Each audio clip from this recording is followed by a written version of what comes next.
এইভাবে ইকোনমি চলে নাকি? আরো একটু করিডোরে আসবেন, আপনাদের লেভেল অফ ম্যাচুরিটি দেখে খুবই নিরাশ। সাংবাদিকের প্রশ্নে বারবার মেজাজ হারালেন মন্ত্রী। মূল্যস্ফীতি কমাতে সময় চাইলেন, এবছর এড়িয়ে গেলেন কালো টাকা প্রসঙ্গ। দাম কমানোর দায়িত্ব অর্থকে দিল বাণিজ্য। ইনফ্লেশন তো আমরা বলেছি এই বছরের শেষের দিকে এই কমতে শুরু করবে। বাজেটের আকার আমরা কিন্তু অনেক কমিয়ে রেখেছি, যাতে করে এই কোনো প্রেশার না পড়ে।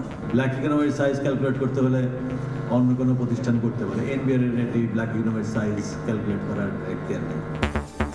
হঠাৎ ইউটার্ন সিপিডির, সংযত বাজেট প্রস্তাবে সরকারের বন্দনা। বিশাল বাজেট না করে একটা সংযত বাজেট করার দিকে অনেকটাই চেষ্টা করা হয়েছে, সেটা একটা ভালো পদক্ষেপ।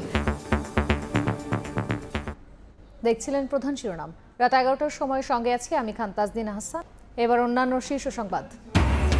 বাজেটে মানুষের মৌলিক অধিকার নিশ্চিতে নজর দিয়েছে সরকার। 6 দফা দিবসের আলোচনা সভায় প্রধানমন্ত্রী অপ্রদর্শিত অর্থ উদ্ধারে কালো টাকা সাদা করার সুযোগ রাখা হয়েছে। দেশের আকাশে দেখা গেছে জিলহজ মাসের চাঁদ। 17 জুন ঈদ উল আজহা, কোরবানি ঘিরে কয়েক স্তরের নিরাপত্তা বলয়ের পরিকল্পনা ডিএমপির। এবং নরেন্দ্র মোদীকে সরকার গঠনে আমন্ত্রণ ভারতের রাষ্ট্রপতির। রোববার শপথ। মোদী অমিতের বিরুদ্ধে শেয়ার বাজার থেকে 30 লাখ কোটি রুপি হাতানোর অভিযোগ রাহুল গান্ধীর।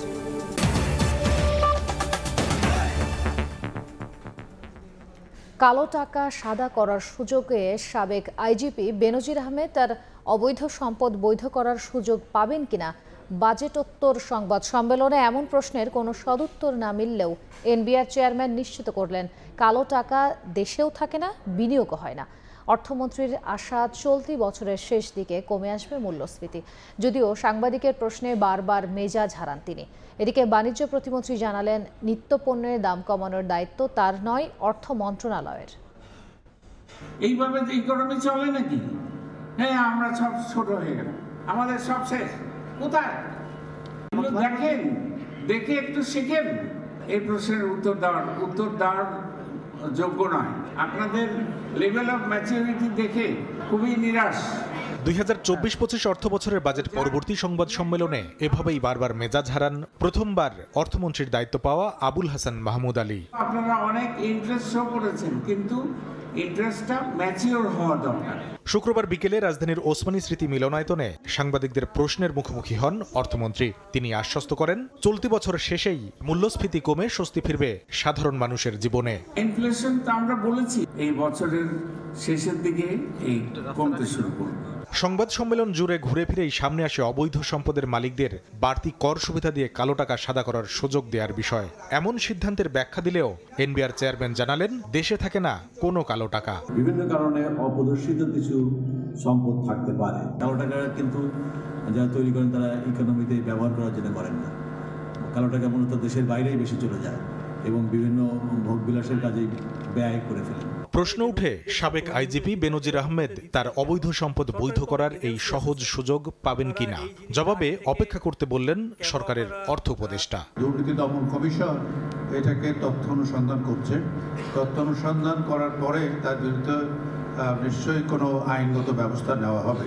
তবে যে কালো টাকা নিয়ে এত আলোচনা সমালোচনা, দেশে সেই টাকার পরিমাণ কত, এমন প্রশ্নের উত্তরে এনবিআর চেয়ারম্যান জানালেন, তা জানা নেই কারো। ব্ল্যাক ইকোনমির সাইজ ক্যালকুলেট করতে হলে অন্য কোনো প্রতিষ্ঠান করতে পারে। এনবিআর এর এই ব্ল্যাক ইকোনমির সাইজ ক্যালকুলেট করার এখতিয়ার নেই। নিত্যপণ্যের বাজারে সাধারণ মানুষকে স্বস্তি দিতে নানা উদ্যোগের কথা জানালেও বাণিজ্য প্রতিমন্ত্রীর সাফ জবাব, দাম কমানোর কোনো ক্ষমতা নেই তার মন্ত্রণালয়ের। ইনফ্লেশনের ব্যাপারে আমি বলেছিলাম যে ইনফ্লেশনে কিছু মনিটারি এবং ফিসক্যাল পলিসি মেজার নেওয়া হয়, যেটা অর্থ মন্ত্রণালয় থেকে নেওয়া হয় এবং বাস্তবায়ন করা হয়। মূল্যস্ফীতি নিয়ন্ত্রণ করতেই এবার বাজেটের আকার বেশি বাড়ানো হয়নি বলে জানায় অর্থ মন্ত্রণালয়। ইনফ্লেশনটা অ্যাড্রেস করার জন্য আমরা কন্ট্রাকশনারি মনিটারি পলিসি নিচ্ছি, বাজেট বেল টাইটেনিং করছি। কামরুল হাসান সবুজ, সময় সংবাদ, ঢাকা। এদিকে জাতীয় বাজেট নিয়ে হঠাৎ ইউটার্ন নিল সিপিডি। বরাবর সমালোচনায় লিপ্ত থাকলেও এবার সংযত বাজেট প্রস্তাবে সরকার বন্দনা করেছে গবেষণা প্রতিষ্ঠানটি। সেই সঙ্গে টেকসই উন্নয়নের পথে শিক্ষা, স্বাস্থ্য খাতকে গুরুত্ব দেওয়াকেও ইতিবাচক হিসেবে দেখছে তারা। মূল্যস্ফীতি নিয়ন্ত্রণের উদ্যোগকে সাধুবাদ জানালেও 2 বছরের বেশি সময় ধরে 9% উপরে থাকায় তা 6.5 নামিয়ে আনা অসম্ভব বলে মত সিপিডির। বাজারে নিত্যপণ্যের দামের উত্তাপে যখন পুড়ছে ভোক্তার পকেট, তখন সাধারণ মানুষকে স্বস্তি দিতে প্রস্তাবিত বাজেটে চাল, গম, ভোজ্য তেল সহ 27টি অতি প্রয়োজনীয় নিত্যপণ্যের উৎসে কর 2% থেকে 1% নামিয়ে আনার প্রস্তাব দিয়েছেন অর্থমন্ত্রী। বাজেটে মূল্যস্ফীতি নিয়ন্ত্রণে নেওয়া পদক্ষেপকে সাধুবাদ জানিয়েছে সরকারের আর্থিক নীতির বরাবরের সমালোচক সিপিডি। তবে 6.5% নামিয়ে আনা নিয়ে সংশয় প্রকাশ করেছে প্রতিষ্ঠানটি। বিশাল বাজেট না করে একটা সংযত বাজেট করার দিকে আমাদের যাওয়া উচিত, যাতে কিনা মূল্যস্ফীতির লাগামটা টেনে ধরা যায়। সেরকম একটা অনেকটাই চেষ্টা করা হয়েছে, সেটা একটা ভালো পদক্ষেপ। প্রথমবারের মতো সংসদ সদস্যদের শুল্কমুক্ত গাড়ি আমদানির সুবিধা তুলে দিতে অর্থমন্ত্রীর উদ্যোগের প্রশংসাও করেছে সিপিডি। আমদানিকৃত গাড়ির উপরে যে কর, সেটা কিছু পরিমাণ হলেও তারা দেবেন, তাহলে এটা একটা উজ্জ্বল দৃষ্টান্ত হয়ে থাকবে, একটা মহৎ দৃষ্টান্ত হবে। প্রস্তাবিত বাজেটে নিম্ন আয়ের মানুষকে স্বস্তি দিয়ে উচ্চ আয়ের ওপর কর বাড়ানো হয়েছে। এই প্রস্তাবকে সাধুবাদ জানিয়েছে সিপিডি। যাদের আয় 4,16,666 টাকা থেকে 40 লাখ পর্যন্ত, তাদের উপরে কিন্তু ট্যাক্স বার্ডেনটা পড়বে, এবং হাইয়েস্ট ট্যাক্স বার্ডেন 40 লাখ থেকে তার উপর পর্যন্ত। সেটা একটা প্রগতিশীল কর ব্যবস্থাপনার যে নিয়ম, সেই রকমভাবেই তৈরি করা হয়েছে। বাজেট বরাদ্দের ক্ষেত্রে শিক্ষা ও স্বাস্থ্য খাতকে গুরুত্ব দেওয়াকে ইতিবাচক হিসেবে দেখছে সিপিডি। বরাদ্দটা 2000। শুভ খান, সময় সংবাদ, ঢাকা। আওয়ামী লীগ ক্ষমতায় থাকলে দেশের মানুষের ভাগ্যের দুয়ার খোলে উল্লেখ করে প্রধানমন্ত্রী শেখ হাসিনা বলেছেন, মানুষের যেন কষ্ট না হয় সে বিষয়টি গুরুত্ব দিয়ে সুপরিকল্পিতভাবে দেয়া হয়েছে এবারের বাজেট। ঐতিহাসিক 6 দফা দিবসের আলোচনা সভায় একথা বলেন সরকার প্রধান। কালো টাকা সাদা করা প্রসঙ্গে প্রধানমন্ত্রী বলেন, মাছ ধরতে গেলে টোপ তো দিতেই হবে। কিছুই ভালো লাগে না গ্রুপের কথায় কান না দিতে নেতাকর্মীদের নির্দেশ দেন তিনি।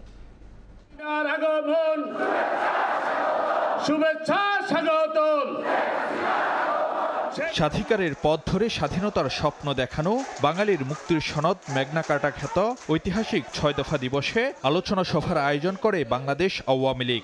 স্বাধিকারের নামে সম্মিলিত 6 দফার এই সিঁড়ি দিয়েই আমরা 71-এর মহান মুক্তিযুদ্ধে প্রবেশ করেছিলাম। শুক্রবার বিকেলে রাজধানীর তেজগাঁওয়ে ঢাকা জেলা আওয়ামী লীগ কার্যালয়ে আয়োজিত এই কর্মসূচিতে যোগ দেন দলীয় সভাপতি প্রধানমন্ত্রী শেখ হাসিনা। বক্তব্যে তুলে ধরেন বঙ্গবন্ধুর 6 দফার হাত ধরে বাঙালির স্বাধীনতা অর্জনে লড়াই সংগ্রামের কথা। তবে বাজেট ঘোষণার পরদিন সরকার প্রধানের বক্তব্যে বড় অংশ জুড়েই ছিল অর্থনীতি প্রসঙ্গ। বলেন, মানুষের যাতে কষ্ট না হয় বাস্তবতা মাথায় রেখে সেভাবেই দেওয়া হয়েছে এবারের বাজেট। সারা বিশ্বব্যাপী সেই মূল্যস্ফীতির ধাক্কা এখনো আছে। উন্নত দেশগুলোই তো হিমশিম খাচ্ছে, আর আমরা তো কোন ছাড়। অনেকে এখন হিসাব কষেন, আগে এত % বেড়েছিল, এবার এত কম % বাড়লো কেন? হ্যাঁ, আমরা এখন সীমিতভাবে, খুব সংরক্ষিতভাবেই আমরা এগোতে চাই, যাতে আমাদের দেশের মানুষের কষ্টটা না হয় এবং মানুষের যে প্রয়োজন সেটা আমরা মেটাতে চাই। সেদিকে লক্ষ্য রেখেই কিন্তু আমরা বাজেট সেইভাবে আমরা করেছি। কালো টাকা সাদা করার সুযোগ দেওয়া প্রসঙ্গেও নিজের ব্যাখ্যা তুলে ধরেন সরকার প্রধান। জিনিসের দাম বেড়েছে, এখন 1 কাঠা জমি যার সেই কোটিপতি, কিন্তু সরকারি যে হিসেব, সেই হিসেবে কেউ বেচে না, একটু বেশি দামে বেচে, কিছু টাকা উদ্বৃত্ত হয়, কিন্তু এই টাকাটা তারা গুজে রাখে। তা গুজে যাতে না রাখে, সামান্য একটু কিছু দিয়ে টাকাটা আসলে পথে আসুক, জায়গা মতো আসুক, তারপর তো ট্যাক্স দিতেই হবে। মাছ ধরতে গেলে তো আধার দিতে হয় না? আধার ছাড়া তো মাছ আসবে না। অল্প ট্যাক্স দিয়ে আগে টাকাটা তোমরা ব্যাংকে নিয়ে আসো, অন্তত টাকাটা উদ্ধার হোক, সেই ব্যবস্থাটাই নেওয়া হয়েছে। জনগণে আওয়ামী লীগের শক্তির উৎস মন্তব্য করে শেখ হাসিনা জানান, কিছুই ভালো না লাগা গোষ্ঠীর কথাই কান দিতে নারাজ সরকার। যখন কোনো অস্বাভাবিক সরকার আসে তখন তারা খুব খুশি হয়, আর জনগণের ভোটে আওয়ামী লীগ ক্ষমতা আসলে তাদের নাকি কিছুই হয় না, মূল্যায়ন হয় না। আর মূল্যায়নটা করব কিভাবে? তাহলে কি একটা দাঁড়িপাল্লা ঠিক করে উঠে দাঁড় করে মাপবো নাকি? মূল্যায়ন তো আমরা দেখেছি সেই কেয়ারটেকার সময় তাদের চরিত্র কিভাবে তেল মারে একটা অগণতান্ত্রিক সরকার যদি ক্ষমতা আসে তখন। তা আমাদের তো ওই তেল মারা গোষ্ঠীর দরকার নাই, আমাদের শক্তি জনগণ। অনেক জায়গায় অনেক খেলা খেলতে চেষ্টা করেছে, কিন্তু জনগণই আমাদের উপর আস্থা রেখেছে, বিশ্বাস রেখেছে। এর আগে সকালে ৬ দফা দিবস উপলক্ষে রাজধানীর ধানমন্ডিতে বঙ্গবন্ধুর প্রতিকৃতিতে ফুল দিয়ে শ্রদ্ধা জানান আওয়ামী লীগ সভাপতি প্রধানমন্ত্রী শেখ হাসিনা। ফারুক ভিয়া, রবিন, সময় সংবাদ, ঢাকা। দেশের উন্নয়ন অব্যাহত রাখার বিষয় মাথায় রেখেই এবারের বাজেট করা হয়েছে বলে মন্তব্য করেছেন প্রধানমন্ত্রী শেখ হাসিনা। তবে মুদ্রাস্ফীতিকে বড় চ্যালেঞ্জ হিসেবে দেখছেন তিনি। শুক্রবার সন্ধ্যায় গণভবনে আওয়ামী লীগের উপদেষ্টা পরিষদের সদস্যদের সঙ্গে বৈঠকে তিনি একথা বলেন। এবারের বাজেটকে পরিমিত ও সাহসী বলে আখ্যা দিয়েছেন তিনি। বাজেটে বাস্তবায়নকে বড় চ্যালেঞ্জ আখ্যা দিয়ে সবাইকে সমন্বিত হয়ে কাজ করার আহ্বান জানান তিনি। বলেন, নির্বাচনে আবারও আওয়ামী লীগের সফলতার কারণ জনগণের আস্থা। একই সঙ্গে বিএনপিকে নেতৃত্ব শূন্য বলে দাবি করেন প্রধানমন্ত্রী। সবকিছু মিলিয়ে সারা বিশ্বব্যাপী একটা আমরা এবারে বাজেট দেওয়ার সময় যেটা লক্ষ্য রেখেছি যে খুব বেশি বড় বাজেট না, কিন্তু দেশের উন্নয়নটা যেন অব্যাহত থাকে।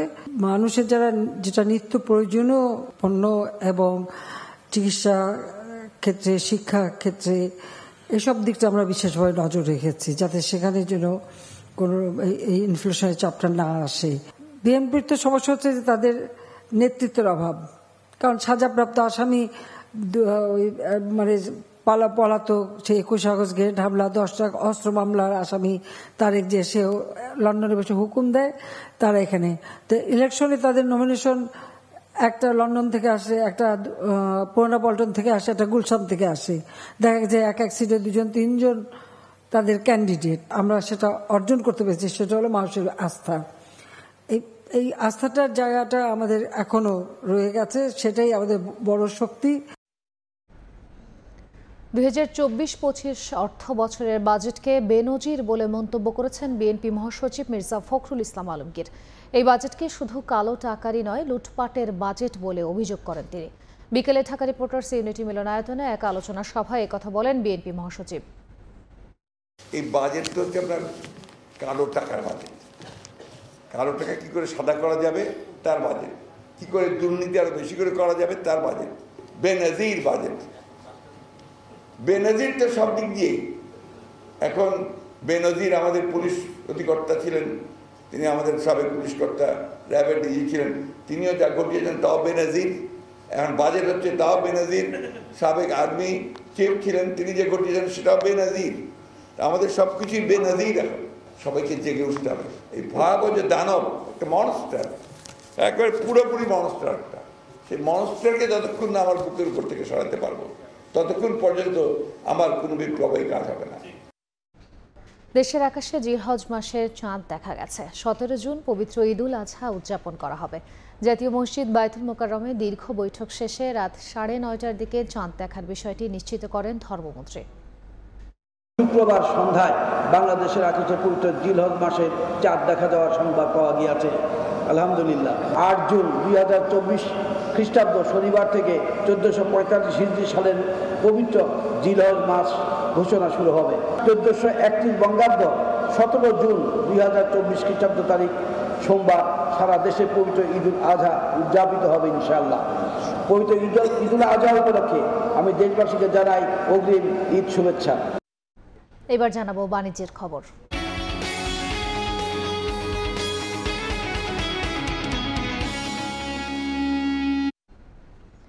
বাজেট ঘোষণার পরপরই উত্তাপ নিত্যপণ্যের বাজারে।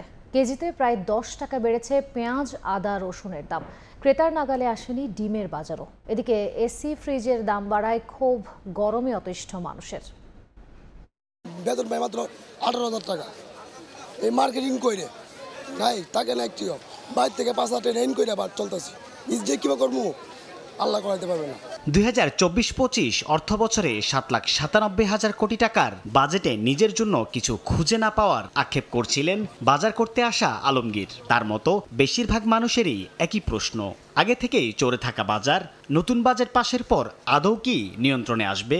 এই যে বাজেট দিয়েছে, এটা বাজেট গরিব মানুষের পিডেই খাইবে এখন। সরকার আমাদের মতো সাধারণ মানুষের কোনো চিন্তা করে না। শুক্রবার রাজধানীর কারওয়ান বাজারে গিয়ে দেখা যায় কেজিতে প্রায় 10 টাকা বেড়েছে পেঁয়াজ, আদা, রসুনের দাম।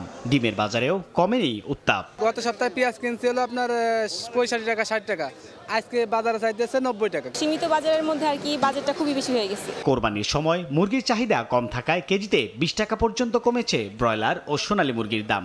আমাদের কষ্ট হয়ে যায় সবকিছু। সামনে কোরবানি ঈদ আসতেছে, মানুষ ফ্রিজ খালি করতেছে, গরু মাংস রাখবো। এবারের বাজেটে দাম কমার চেয়ে বাড়ার তালিকাটাই দীর্ঘ। ইলেকট্রনিক আইটেমগুলোতে মানে মানুষের হাতের নাগালের মধ্যে প্রাইস থাকা উচিত। ইচ্ছা থাকা সত্ত্বেও হয়তো পণ্যটা তারা ক্রয় করবে না। এমন পরিস্থিতিতে অর্থনীতিবিদরা বলছেন মূল্যস্ফীতি কমানো সরকারের বড় চ্যালেঞ্জ। এই টার্গেটগুলো তো আসলে খুব একটা ক্যালকুলেশন করে যে করা হয় তা না। কিভাবে 6.5% নামায় নিয়ে আসবে, বাজেটের রোল কতটা আছে। বাড়তে থাকা মূল্যস্ফীতি কমিয়ে আনার যে লক্ষ্য বাজেটে নির্ধারণ করা হয়েছে তা বাস্তবায়ন করা যাবে কিনা সময় বলে দিবে। সাইফুল ইসলাম, সময় সংবাদ, ঢাকা। আইন অমান্য করে অবৈধভাবে হজ পালনকারীদের বিরুদ্ধে কঠোর অবস্থানে সৌদি আরব। অনুমতিপত্র ছাড়া এবার হজ পালন করলে 6 মাসের জেল এবং 50,000 রিয়াল জরিমানা করা হবে বলে জানিয়েছে দেশটির স্বরাষ্ট্র মন্ত্রণালয়। অনুমতি ছাড়া সৌদি আরবে প্রবেশের অভিযোগে এরই মধ্যে আটক করা হয়েছে 8 জনকে। আরিফুর রহমানের রিপোর্ট।